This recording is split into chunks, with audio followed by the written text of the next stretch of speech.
नमस्कार, मैं हूं मनीषा गुप्ता और कमोडिटी कॉल में आपका स्वागत है। अगर आपने एग्री या नॉन एग्री कमोडिटीज में कोई ट्रेड लिया है या फिर किसी कमोडिटी में फिजिकल पोजीशन लेना चाहते हैं, आप नए निवेशक, किसान या फिर ट्रेडर हैं, कमोडिटी मार्केट्स में CNBC आवाज के साथ बनाइए स्ट्रैटेजी। आप हमें व्हाट्सएप कर सकते हैं, हमारा नंबर है 7045220000। आप हमें इस नंबर पर सवाल भेज सकते हैं। आपके सवालों पर हमारे एनालिस्ट आपको सटीक सलाह देंगे।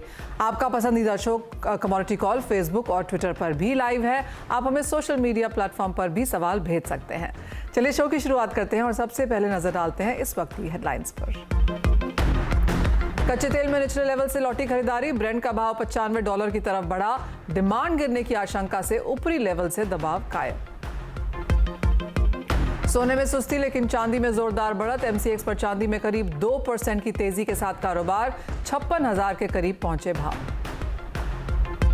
बेस मेटल्स में आज खरीदारी का रुझान, जिंक, कॉपर और लेड करीब 1% चढ़े। एल्यूमिनियम में भी तेजी का कारोबार। और ग्लोबल मार्केट्स में कॉटन में तेजी का रुझान, सीबॉट पर 3 दिन में करीब 5% भागे भाव। अमेरिकी चीन में उत्पादन घटने से मिला सपोर्ट, लेकिन MCX कॉटन पर आज भी दबाव। प्रधानमंत्री मोदी ने ग्रेटर नोएडा में किया वर्ल्ड डेयरी समिट का उद्घाटन। लंपी वायरस के स्वदेशी टीके का ऐलान, 2025 तक सभी पशुओं को लग जाएगा टीका। हमारे साथ कार्यक्रम में मौजूद है एंजल वन के प्रथमेश माल्या और कुंवर जी ग्रुप के रवि देवरा। आप दोनों का कार्यक्रम में स्वागत है। रवि, आपसे पहले जानना चाहेंगे आपकी टॉप पिक्स आज के ट्रेड में कहाँ हैं? आज के दिन में जो एग्री कमोडिटीज है उसमें टॉप पिक में पहले मेरी रिकमेंडेशन रहेगी टर्मरिक। वहां पे देखे तो एक रेंज में मोमेंटम बना हुआ है। 6900 से लेके 7100 तक के प्राइसेस है, वो एक रेंज में ट्रेड हो रहा है। मुझे लग रहा है यहाँ पे एक बार बिग वाली का ट्रेड लेना चाहिए। 7100 के करीब एक बार बेच के चलना है। 7210 का स्टॉप लॉस और डाउन साइड 1 से 2 ट्रेडिंग सेशन में 6900 तक के लेवल्स आपको देखने को मिल सकते हैं। सेकंड रिकमेंडेशन मेरी जीरा में रहेगी। जीरा में बाई करके ट्रेड लेना है। वहां पे एक लोअर लेवल पे 24,600 का सपोर्ट था, वहां से एक अच्छी तरह प्राइसेस रिवर्स हुए और आज के इंट्राडे भी अच्छे गेन है। मुझे लग रहा है ये गेन एक्सटेंड हो सकते हैं। 25,200 के करीब बिलो 25,000 स्टॉप लॉस लगा के बाई की पोजीशन इनिशिएट करनी। अपर साइड 25,600 तक के टारगेट अप्रोच हो सकते हैं। तो दोनों मेरी स्पाइसेस में ही रिकमेंडेशन है, जिसमें जीरा में बाई की रिकमेंडेशन है, सामने टर्मरिक सेल करके चलना है। ऑलराइट, हमने वो नोट कर लिया है, तो ये रिकमेंडेशन है आज। प्रथमेश, आप कैसे देखते हैं आज बाजार को और आपकी टॉप ट्रेड्स क्या हैं? Good evening Manish. आज के टॉप ट्रेड्स में कॉपर सितंबर वायदा बाय करने की सलाह रहेगी 654 पे। 650 का स्टॉप रहेगा। ऊपर में टारगेट 663 के लिए रहेंगे। वैसे ही नेचुरल गैस में सेल करने की सलाह रहेगी 645 पर। 655 का स्टॉप रहेगा। टारगेट नीचे में 625 के लिए रहेंगे। ऑलराइट, बिकवाली नेचुरल गैस में आज की जा सकती है। एज ऑफ नाउ आधे % की तेजी है, लेकिन ये अपटिक्स आप बिकवाली के लिए ही यूज़ करें। तो ये तो हुई स्ट्रैटेजीज, लेकिन आगे बढ़ेंगे और आपको बता दें कि 48 ईयर्स के बाद देश में वर्ल्ड डेयरी समिट का आयोजन अब हुआ है। आज से 4 दिनों तक ग्रेटर नोएडा में चलने वाले डेयरी समिट का PM मोदी ने आज उद्घाटन किया। भारत दूध उत्पादन में दुनिया में नंबर 1 है। भारत की मिल्क प्रोडक्शन में ग्लोबल हिस्सेदारी 23% है और पिछले 8 सालों में दूध उत्पादन में करीब 44% की बढ़त भी देखने को मिली है। मिल्क और मिल्क प्रोडक्ट्स में भारत के बढ़ते दबदबे पर बात करने के लिए हमारे साथ हैं मधुर डेयरी के चेयरमैन शंकर राणा। राणा जी नमस्कार, बहुत शुक्रिया साथ जुड़ने के लिए। सबसे पहले तो यही जानना चाहेंगे कि क्या मायने हैं इस ग्लोबल डेयरी समिट के? एक्चुअली ग्लोबल डेयरी समिट की जो बात हुई है ना, तो मैं ऐसा कह सकता हूं कि भारत के लिए नहीं, पूरा इंटरनेशनल ट्रेड के लिए अच्छी बात है। गुजरात में जो श्वेत क्रांति है, तो श्वेत क्रांति के मुताबिक अगर हम इंडिया की बात करते हैं तो इंडिया में एग्रो समिट की वाली बात में हम शाकभाजी सब्जी वाली मंडी से सब जुड़ते रहते हैं। मेरे को ऐसा एक अमूल मॉडल मिला है जो उसके तौर पे हम पूरे देश के अंदर, जैसे कि मिल्क की जो क्रांति हुई है, इस तरह हम सब्जी मंडी के लिए भी क्रांति कर सकते हैं। किसानों के लिए देश के बड़ा प्रधान ने जो अभी तक आइडिया दिया है, उसमें भी ऑर्गेनिक वाली जो बात आती है, तो हम समझ लेते हैं कि वो अच्छी बात इसलिए है कि खेती में वैसे श्वेत क्रांति की तरह ऑर्गेनिक सब्जी वाली बात तो शहद के लिए भी अच्छा रहेगा।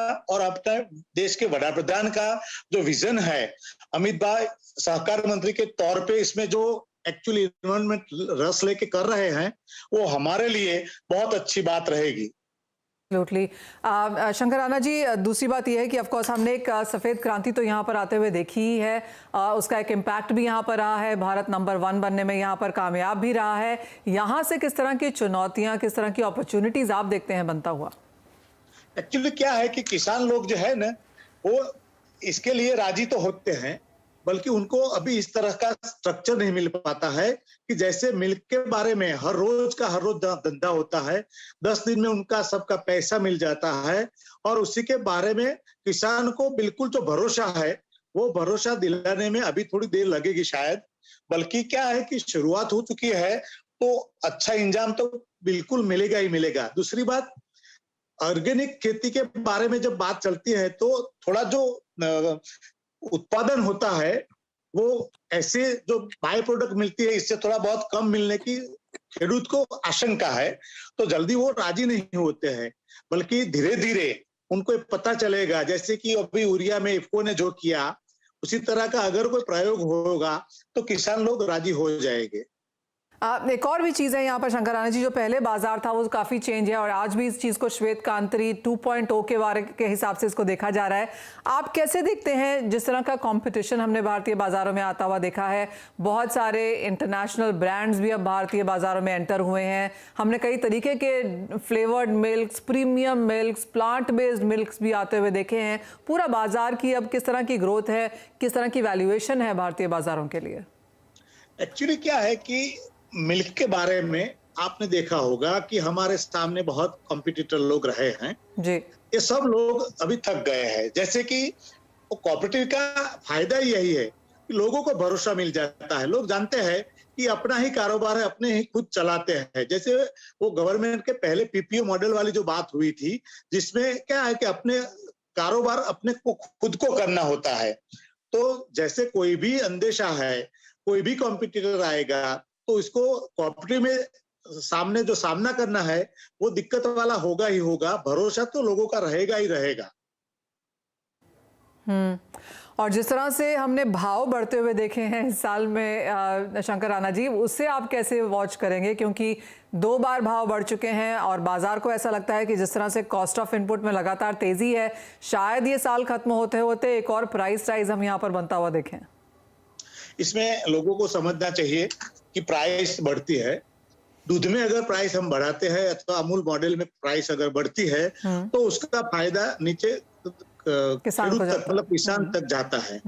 पशुपालकों को अगर कॉस्ट ऑफ प्रोडक्शन, जो मिल्क का कॉस्ट ऑफ प्रोडक्शन होता है, वो दिन प्रतिदिन बढ़ता जाता है।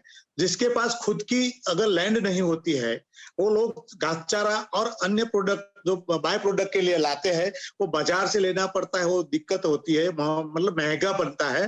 तो उसी के तौर पे जो यहाँ अगर दूध का रेट बढ़ता है, तो वो मुनाफे के तौर पे नहीं, बल्कि ऐसे भाव की क्रांति के मुताबिक खेडूत के पास ही जाएगा।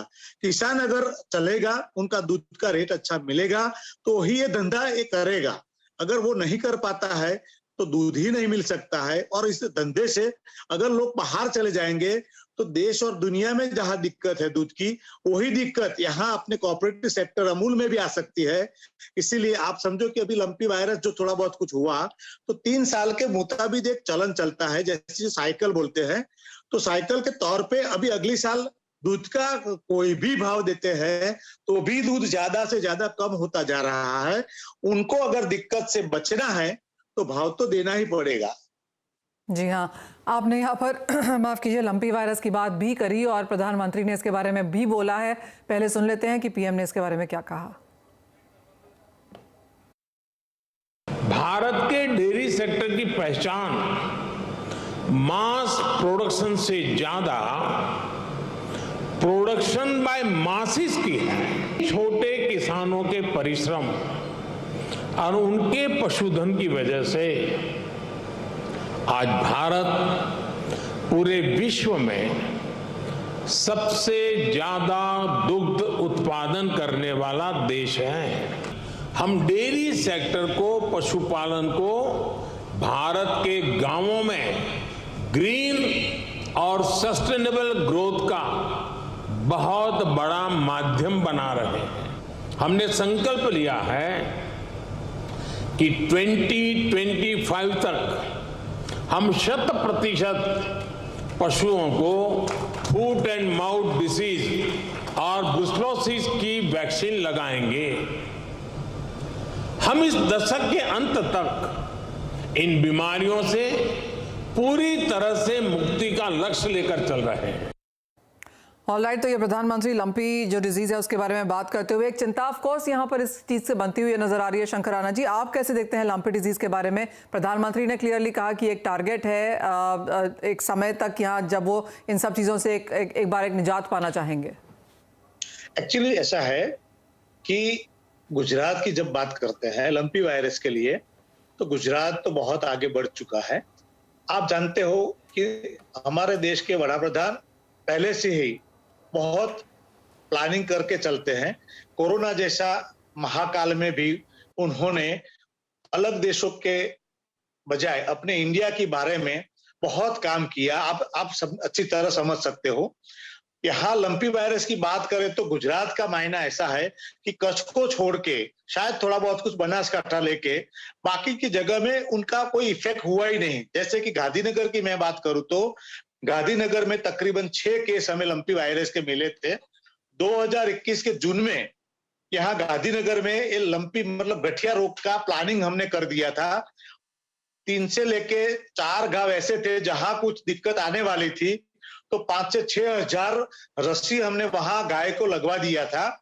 मतलब क्या है, जहां प्लानिंग हुआ है वहां ऐसा कोई दिक्कत लंपी वायरस का यहाँ नहीं आएगा। हाँ, पहले से अगर थोड़ा बहुत कुछ अनजाने में जो रह गया है वो कच्छ वाला एरिया, उनमें थोड़ा ज्यादा दिक्कत हुई थी, बल्कि आज वहां भी कंट्रोल हो सका है। ऑलराइट, क्लियरली जैसे आपने कहा गुजरात को इंडिया की मिल्क कैपिटल के तरीके से इस वक्त यहाँ पर जाना जाता है। एक फाइनल सवाल है आपसे शंकर राणा जी, और ये कि किस तरह की ग्रोथ आप यहाँ पर आता हुआ देखते हैं जहां तक मिल्क प्रोडक्ट्स की या मिल्क की बात की जाए, इंडस्ट्री की अगर बात की जाए?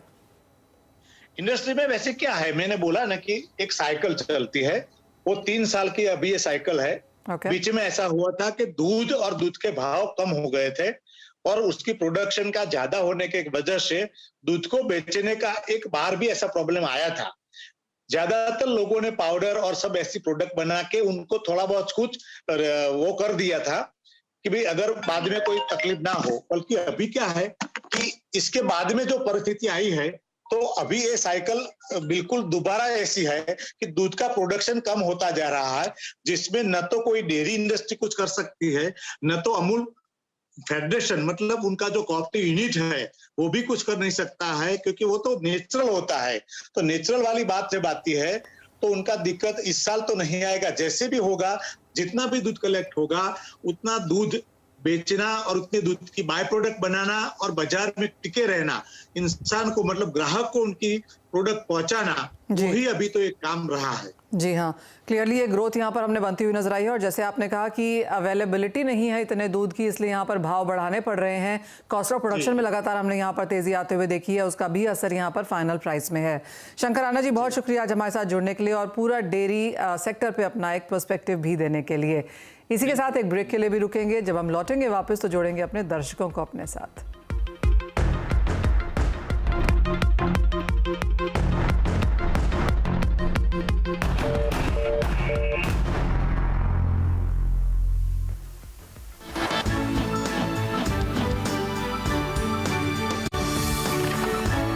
तो देश की दूसरी सबसे बड़ी कंपनी और आईटी की दिग्गज टीसीएस आज 18 साल की हो चुकी है। 2004 25 अगस्त को इसकी लिस्टिंग हुई थी और वहां से लेके आज तक की जर्नी जो है वो काबिल तारीफ है। करीब करीब 26% प्रीमियम पे उस समय पर टीसीएस का शेयर जो है वो लिस्ट होता हुआ दिखाई पड़ा था। कुछ और डिटेल जो आपको हिस्ट्री में लेकर जाएंगी, जहां पे कंपनी का प्राइस बैंड 775 से 900 रुपए के आसपास रखा गया था। उस समय पर इशू प्राइस 850 रुपए पर शेयर। आईपीओ का साइज करीब 4713 करोड़, जो उस समय का सबसे बड़ा आईपीओ के तौर पर शुमार होता था। और सब्सक्राइब करीब करीब 7-7.5 गुना ये आईपीओ उस समय सब्सक्राइब होता दिखाई पड़ा। इसमें एचएनआई का इन्वेस्ट काफी ज्यादा इंटरेस्ट बनता हुआ दिखाई पड़ा था। टीसीएस की जर्नी आपके सामने 2004 में अगर आपने कहीं 1000 शेयर लिए होते तो रफली 8.5 लाख के आसपास वो बैठे होते। 2006 तक आते आते 2000 शेयर 1:1 बोनस के बाद, 2009 तक आते आते 1:1 बोनस के बाद 4000 शेयर, और 2018 तक आते आते करीब 8000 शेयर आपके पास होते, जिनकी आज के दाम पर अगर कीमत आप इवैल्यूएट करेंगे तो करीब करीब 2.6 करोड़ के आसपास बैठती है। प्लस हम सब जानते हैं कि टीसीएस किस तरह से बेहतरीन डिविडेंड देने में शुमार है, तो एक अच्छी वेल्थ क्रिएशन जर्नी आपने टीसीएस की देखी। टीसीएस इंपॉर्टेंट क्यों है? देश की सबसे बड़ी आईटी कंपनी, सबसे पहला और सबसे क्रूशियल पॉइंट, ये अपने बड़े नेक्स्ट पीयर से भी कहीं ज्यादा बड़ी है। ये देश की दूसरी सबसे ज्यादा मुनाफा देने वाली कंपनी है, जहां पर रिलायंस पहली है और उसके बाद अगर कोई नाम शुमार है तो वो टीसीएस का आता है। निफ्टी 50 के कुल मुनाफे का करीब 10% हिस्सा अकेला टीसीएस लेकर आता है, और इसके अलावा कुछ और इंपॉर्टेंट फैक्ट्स में करीब 5.25 लाख कर्मचारी अकेले टीसीएस के अंदर कार्यरत हैं। तो इस तरह के एक बड़े स्केल के साथ ये कंपनी कामकाज कर रही है।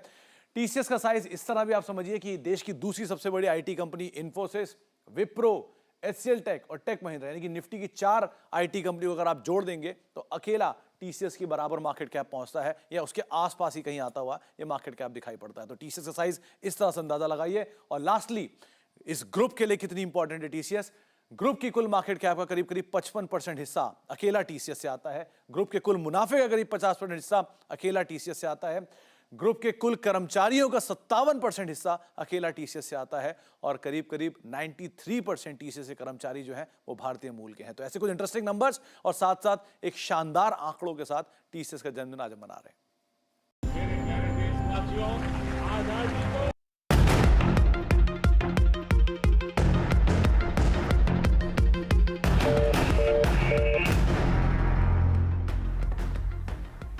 आपका स्वागत है। और चांदी सबसे पहले आपकी स्क्रीन पे लेके आना चाहेंगे, क्योंकि यहाँ पर जोरदार बढ़त हमने आते हुए देखी है। पिछला हफ्ता भी यहाँ पर तेजी के साथ बंद हुआ था, और जो गिरावट थी उससे अच्छे खासे गेंस हैं। $19 प्रति आउंस के ऊपर अब हम कारोबार कर रहे हैं। भारतीय बाजारों में भी 56,000 के स्तर यहाँ पर लौट चुके हैं। करीबन 2% की बढ़त यहाँ पर बनते हुए नजर आई है। हमारे साथ यूपी से अमित हैं फोन लाइन पर। अमित नमस्कार, क्या है आपका सवाल? मैडम, मैंने 65,600 में 5 किलो फिजिकल में बाई करा हुआ है। ओके। तो ये कब तक रेंज आएगा, 70 का या कुछ? और अमित, आप कब तक इसे होल्ड कर सकते हैं चांदी को? आपने इन्वेस्टमेंट के तौर पे लिया है इसे, राइट? जी। और कब तक आप इसे होल्ड कर सकते हैं? मैं 6 महीने का ली। All right. प्रथमेश, क्लियरली चांदी में हमने भारी गिरावट आते हुए देखी है। और प्रथमेश, और जैसे अमित जी ने कहा कि 65,000 के लेवल्स पे उन्होंने 5 किलो चांदी हाजिर में खरीदी है। एज ऑफ नाउ 65,000 के लेवल्स हैं। अमित, क्या करें, ऐड करें? 6-7 महीने में किस तरह से चांदी का रुख बनते हुए देखते हैं आप? आई थिंक अगर ये फिजिकल में है और ये ऐड करने का अगर और क्षमता रखते हैं तो यहाँ पे ऐड कर सकते हैं। इनका वैल्यू एवरेजिंग काफ़ी अच्छा हो जाएगा। मेरे ख्याल से चांदी बेस मेटल के साथ मोमेंटम पकड़ सकती है पॉसिबली। मेरे ख्याल से अगर 6 महीने का टाइम फ्रेम रखते हैं यहाँ पे 63-64,000 इनको वापस देखने को मिल सकता है। बट यहाँ पे इनको अक्यूमुलेट करना पड़ेगा और भाव जो है अच्छा बनाना पड़ेगा, तभी ऊपर वाले भाव में एग्जिट कर सकते हैं। ऑलराइट। रवि, आपका भी व्यू जानना चाहेंगे, क्योंकि चांदी इस वक्त काफ़ी हॉट है और अब भाव जिस तरह से चढ़े हैं वो काफ़ी सडन भी रहा है आज के दिन में। आपको क्या लगता है 6 महीने में चांदी के प्राइसेस कहाँ होंगे? जरूर से जो लेवल से रिकवरी आई, काफी अच्छा सपोर्ट लेके इंटरनेशनल एंड डोमेस्टिक प्राइसेस में रिकवरी है। हालांकि सस्टेनेबिलिटी शॉर्ट टर्म में थोड़ा बहुत वॉलेटिलिटी रह सकते हैं, क्योंकि नेक्स्ट वीक फेड है, उसके बाद bank of England, bank of Japan. तो आई थिंक जब तक ये मॉनेटरी पॉलिसीज खत्म नहीं होती, बुलियन में थोड़ी वॉलेटिलिटी रहेगी। आज क्योंकि एशियन पेयर्स काफी बंद थे, तो इस हिसाब से प्राइसेस अभी भी स्टेबल है। और शंघाई मार्केट आज क्लोज था, तो इस हिसाब से अभी इसके जो क्लियर रिफ्लेक्शन थे, जो चाइनीज शटडाउन एंड जो उसके मेजर्स काफी बढ़ चुके हैं चाइना में, तो इंडस्ट्रियल डिमांड के आउटलुक को लेकर मुझे थोड़े बहुत कंसर्न दिख रहा है। बट प्राइस वाइज मुझे लग रहा है कि 50,000 52,000 का बॉटम है और वो ब्रेक नहीं होना चाहिए। अपर साइड मेरा मानना है कि अगले 6 महीने में 63 से 64,000 तक के लेवल आपको देखने को मिल सकते हैं। तो जो भी वेरी थे 65,000 का, और तो मुझे लग रहा है यहाँ से कोई गिरावट आती है अगर 54, तो वहां पे आप एवरेज के लिए बाइंग कर लो। 52 का स्टॉप लॉस लगाए, एटलीस्ट 65 के कोर्स तक आ सकते हैं। तो आपने जो एवरेज किया इससे आपकी कॉस्ट कम होगी, वो बिलो 60 आ जाएगी। तो मुझे लग रहा है ऐसी स्ट्रेटेजी से आपको मुनाफा हो सकता है। डायरेक्टली 70,000 अप्रोच करना थोड़ा मुश्किल है। ऑल राइट, यानी पॉसिबिलिटी है लेकिन कि अगला 1 से 6 महीना यहाँ पर बेहतर हो सकता है चांदी के लिए। उठापटक ऑफकोर्स यहाँ पर रहेगी, जैसे कहा गया कि जब तक ग्लोबल सेंट्रल बैंक्स की यहाँ पर इंटरेस्ट रेट हाइक्स पूरी नहीं हो जाती, सोना चांदी एक ऐसा सेक्टर है जहाँ पर आपको काफ़ी वॉलेटाइल मूव्स देखने को मिलेंगे। लेकिन आगे बढ़ेंगे और हरियाणा से राज कोठारी जी को अपने साथ फोन लाइन पर जोड़ते हैं। नमस्कार राज, क्या है आपका सवाल? नमस्कार, good evening ma'am. Good evening. हाँ जी मैम, मैंने अभी जस्ट नाउ एक क्रूड सेल किया 6930 लेवल पे। ओके 6930, हाँ 6930 पे अभी यहाँ पर इन्होंने क्रूड सेल किया है। प्रथमेश, क्या राय है? हल्की सी बढ़त के साथ फिलहाल यहाँ पर कारोबार है, लेकिन सेल ऑन अपटिक्स की राय यहाँ पर काफ़ी निकलती हुई दिखी। आई थिंक अगर एक फ्यूचर्स में कर रहे हैं तो ये वापस ऐड करें। मेरे ख्याल से आपको 7050 पे अगर मिलता है वापस वहां पे ऐड करें, आपका वैल्यू जो है एवरेज अच्छा हो जाएगा। ओवरऑल ट्रेड का स्टॉप रहेगा 7145 और टारगेट रहेंगे 6890 के लिए।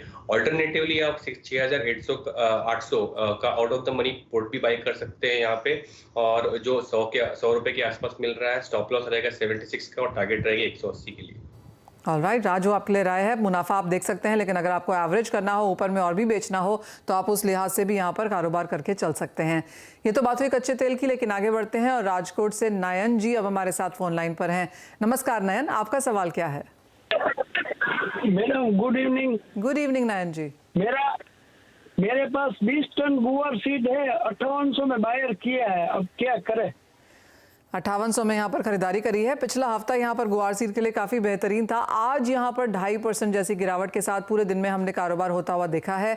रवि क्या देंगे, राय देंगे नयन जी को? इनके पास 20 टन जैसे इन्होंने कहा गुआर सीड पड़ी है और 5800 की खरीदारी है। जरूर सर, राय ये रहेगी कि आप 4800 के करीब एक बार स्टॉप लॉस लगा ले। 4800 अगर आपका व्यू ट्रेडिंग का ही था तो 4800 के स्टॉप लॉस के साथ होल्ड करें। बट अपर साइड 5300 5200 के बीच में अगर प्राइसेस मिलता है तो वहाँ पे एटलीस्ट पार्शियल पोजीशन में से एग्जिट कर लेना चाहिए। 5800 काफी दूर लेवल है, तो मुझे लग रहा है कि ये ब्रॉडर 5500 के लेवल से नीचे रहेगा। तो आई थिंक कोई भी अपसाइड मिलता है तो वहाँ पे एक बार एग्जिट की अपॉर्चुनिटी के तौर पे देखना चाहिए। अगर आप रुक सकते हैं, 5 से 6 महीने का आपका आउटलुक है, तो क्या करें, पहले डीप आ जाने दें। 4500 4600 तक के कोई लेवल मिले तो एवरेज के लिए अगर आप रेडी है तो मेरे हिसाब से ये पोजीशन भी यहाँ होल्ड की जा सकती है। 45-4600 के बिटवीन आप एक बार एवरेज के लिए बाइंग करके आपकी दोनों पोजीशन होल्ड करें और 5500 के करीब अनवाइंडिंग करें। मुझे ब्रॉडर रेंज यही दिख रहे हैं कि 4600 से लेके 5500 कोई भी रेंज आते हैं तो दोनों टाइप की स्ट्रेटेजी आप अपने पोजीशन पर रख सकते हैं। बट मुझे लग रहा है कि अगर मेरी प्रायोरिटी वाइज स्ट्रेटेजी बताओ तो मुझे लग रहा है कि डाउन आता है यहाँ पे 4600 तक, तो आपको एवरेज के लिए बाइंग कर लेना चाहिए। ऑलराइट, एवरेज के लिए यहाँ पर खरीदारी करने की राय है गुआर सीड में। 5800 की बाइंग है, 48-4900 के लेवल्स फिलहाल यहाँ पर कारोबार करते हुए। लेकिन आगे बढ़ते हैं और फेसबुक पे आया हुआ एक सवाल ले लेते हैं, जो कि गंगानगर से राघव अग्रवाल जी ने लिखा है। सोयाबीन के कारोबारी हैं और 1600 क्विंटल इनके पास सोयाबीन पड़ी हुई है। कैसे देखते हैं आप इसे रवि, और क्या लगता है खाने के तेलों में जिस तरह की मुनाफा वसूली हमने आते हुए देखी है, आगे जाके फसल भी बाजारों में आएगी, क्या करना चाहिए राघव को? जरूर से, काफी टाइम से पहले भी हमने जब भी बात की तभी मैंने 6000 के करीब से बोला था कि जो भी फिजिकल में व्यापारी है वो यहाँ से अनवाइंडिंग कर दे। काफी अच्छा प्रेशर वहां पे देखने को मिल रहा है और आप सीपीओ में देखें तो हायर लेवल से 400 पॉइंट्स के मोर देन 50% तक की गिरावट हो गई है। एंड सोया ऑयल, कोई भी आप एडिबल ऑयल देखें तो वहां पे गिरावट है। बट अभी क्या करें, अभी जो 5200 5300 के बीच में इंदौर स्पोर्ट चल रहा है, मुझे लग रहा है ये लेवल पे एग्जिट नहीं करना चाहिए। अगर कोई भी रेंज आपको 5400 से 5500 मिलते हैं तो वहां पे एग्जिट कर ले। वहां से ज्यादा मोमेंटम मुझे नहीं दिख रहा है। ओवरऑल जैसे ही अराइवल अपने पिक पे होगी 4800 तक के लेवल मुझे दिख रहा है, तो कोई भी यहाँ से 200-250 पॉइंट का उछाल आता है तो उसमें आप अपने पोजीशन को एग्जिट कर ले, बेटर स्ट्रेटेजी हो सकती है। राइट, तो ये तो स्ट्रैटेजी हुई यहाँ पर राघव जी के लिए। लेकिन हमारे पास एक ट्विटर पे अभी सवाल आया है, जो कि राजकोट से सुमित पटेल ने लिखा है। ये कह रहे हैं कॉटन के 3 लॉट इन्होंने 36,800 पे बेचे हैं, क्या करना चाहिए? हाँ, आई थिंक 37,000 के स्टॉप लॉस के साथ आप होल्ड करें पोजीशन। थोड़ा बहुत इंटरनेशनल मार्केट में सपोर्ट $102 का लिया था, तो इस हिसाब से प्राइजेस थोड़े ऊपर आए। बट डाउन साइड अगर आपको 36,200 मिल जाए तो वहां पे एक बार मुनाफा वसूली कर लेनी। बट अभी आप रुक सकते हैं 37,000 के स्टॉप लॉस के साथ। मुझे लग रहा है यहाँ से 300-400 पॉइंट की गिरावट आ सकते हैं और वहां पे आप अपनी पोजीशन को बाइंग साइड कन्वर्ट कर सकते हैं। ऑलराइट, यानी कि कॉटन में भी मंदी जारी रह सकती है। आपको बता दें कि कॉटन इस साल के हाईज यानी कि अपने ऑल टाइम हाई से करीबन 27% ऑलरेडी लुढ़क चुका है और यहां से कुछ मुनाफा वसूली एक्सपेक्टेड है। अंतर्राष्ट्रीय बाजारों में भी गिरावट है और नई आवक यहां पर सितंबर एंड में आनी शुरू हो जाएगी, तो उस आवक का भी दबाव यहां पर भावों में देखने को मिलेगा। लेकिन इसी के साथ शो समेटने का भी समय है। बहुत शुक्रिया Prathamesh and Ravi as always हमारे साथ जुड़ने के लिए। मुझे भी दीजिए इजाजत, आप बने रहिए हमारे साथ। हम जल्द लेके आएंगे आवाज समाचार।